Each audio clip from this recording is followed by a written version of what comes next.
ਰੱਬ ਗੋਠੇ ਵਿੱਚ ਰੱਬ ਸਾਲੀ ਵਿੱਚ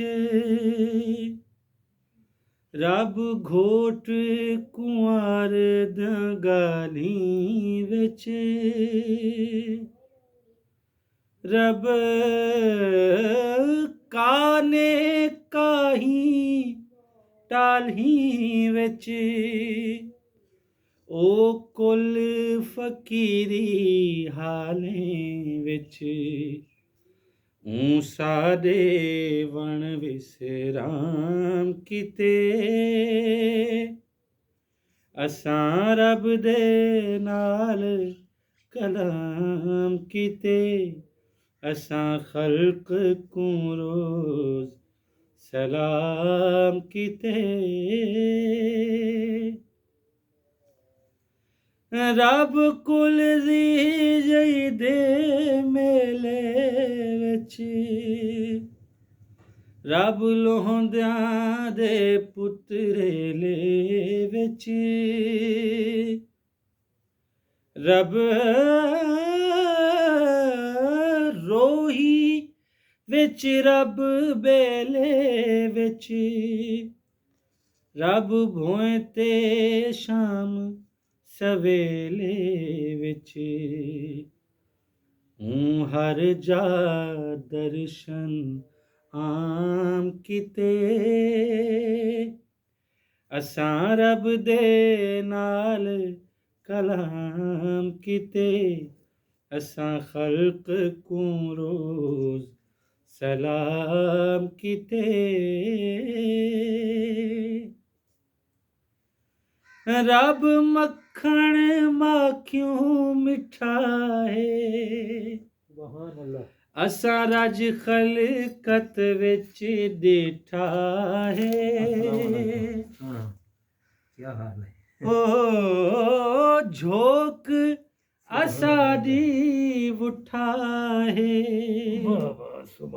ਉਹ ਪਹਿਲੇ ਦੀ ਹੂੰ ਕੁਠਾ ਹੈ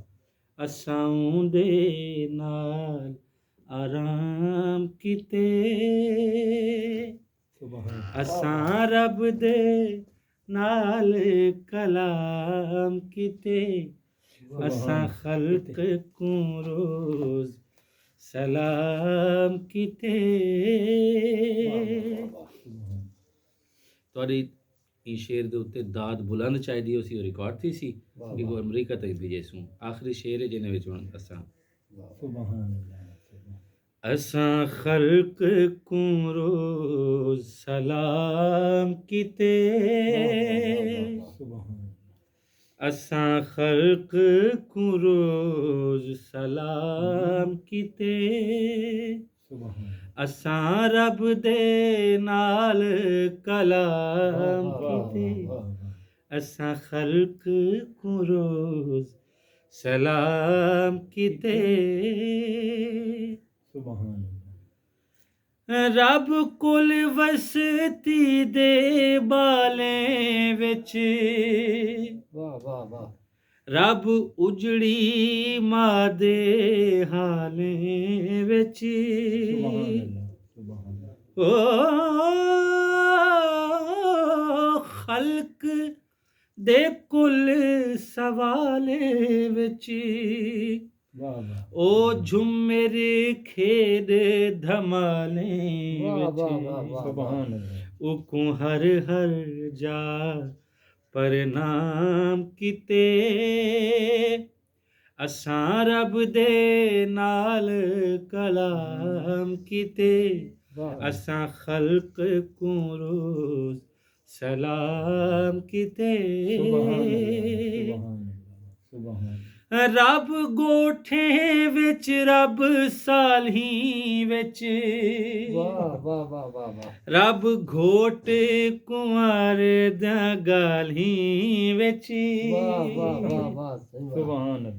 ਓ ਕਾਨੇ ਕਾਹੀ ਟਾਲੀ ਵਿੱਚ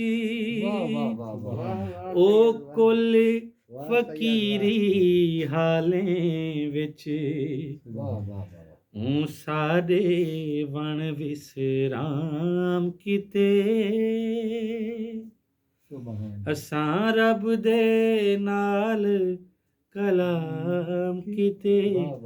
ਅਸਾਂ ਖਲਕ ਕੂ ਰੋਜ਼ ਸਲਾਮ ਕਿਤੇ ਸੁਭਾਨ ਅੱਲਾਹ। ਇਹ ਹੈ ਸਹੀ ਅੱਜ ਦਾ ਸਾਡਾ ਕਲਾਮ। ਵਾਹ ਵਾਹ ਵਾਹ। ਸਹੀ ਹੈ, 10 ਸਾਲ ਆਈ